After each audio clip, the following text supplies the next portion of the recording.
হুম এই চাঁচলির মাঠ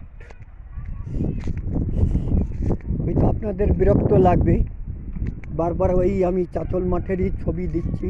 সরষা দেখতে পাচ্ছেন, ফুল আবার ফল হয়ে যাচ্ছে, এবার ফুলটা শেষ হয়ে যাবে, ফলটা এই পেকে যাবে, পেকে গেলে তুলে নেবে। হ্যাঁ, এই যে ধান রোপা হয়ে গেছে এখানে দেখতেই পাচ্ছেন এটা। হ্যাঁ, এইদিকে ওরা শাক তুলেছে, আলুর শাক, ওইদিকেই করছে। হ্যাঁ, এদিকে ছাগল আছে, গরু আছে, দেখতেই পাচ্ছেন চড়ছে। হ্যাঁ, এইদিকে পুকুর পাড়েই আছে, ওইদিকে ধান তুলছে, মানে ধানের চারা, এই গ্রীষ্মের ধানের রোপণ করবে, চারাগুলো তুলছে। হ্যাঁ, ওই যে দেখতেই পাচ্ছেন ওইদিকে ওইটা পুকুর, আর এইদিকে যে সরষেটা পেকে গেছে সেটা তুলছে। এইটা নিতাইদার গরু, নিতাইদা দাঁড়িয়ে আছে, এদিকে আছে, এই এখানে রানী কামাদেরই আছে না কোথাকারে আছে জানি না। এইগুলো এই সবগুলো দেখতেই পাচ্ছে কত সুন্দর। ওটা মাগন পাতা লাগাবে, সব রেডি করে রেখেছে, চাষ করবে, দেখতে পাচ্ছেন এই সামনে রানী কামার। হ্যাঁ, এটা কি মজুমদারের না কার আছে দেখতেই পাচ্ছেন। হ্যাঁ,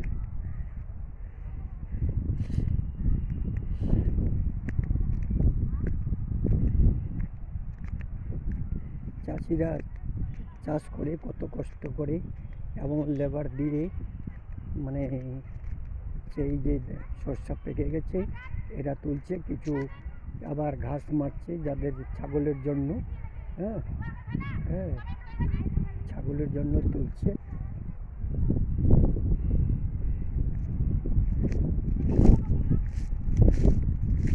এটা হচ্ছে সবাই এই এটা দেখতেই পাচ্ছ, এটা ভালো হয়নি। হ্যাঁ, তোরা কোথায় যায়? ওই এইদিকে বাড়ি তো দেখ। আচ্ছা, শাক খেতে ভালো লাগে? শাক তো সব থেকে মেন খাদ্য। আমিও খেতে ভালোবাসি শাক জাতীয় ভাজা জিনিস। ঠিক আছে, এটা হচ্ছে মেঘনাথ কাকুরি শালবাগান, আগের ভিডিওতেই দেখেছি। হ্যাঁ, এইটাই আমার বিহারের ভুট্টা জমি, ভুট্টা জমি দেখতেই পাচ্ছেন, গণেশ ঘোষপাড়ায় চাঁচলেরই। হ্যাঁ, ভুট্টা জমিটা খুবই ভুট্টাটা হচ্ছে।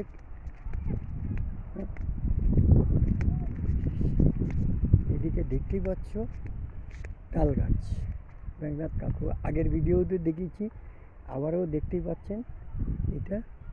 হ্যাঁ,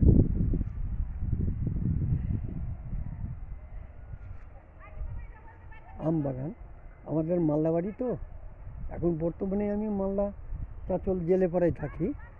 অরিজিনাল বাড়ি আমার জন্মস্থান হচ্ছে মানিকচক থানা, মালদা ডিস্ট্রিক্টই। এখন এখানেই আছি, আবার ওখানেও যাই, আমার পুরানো বাড়িতেও আমার ছেলেপেলে আছে। হ্যাঁ, ঠিক আছে, সবাই ভালো থাকুন, সুস্থ থাকুন, রাখলাম। শুভ সকাল।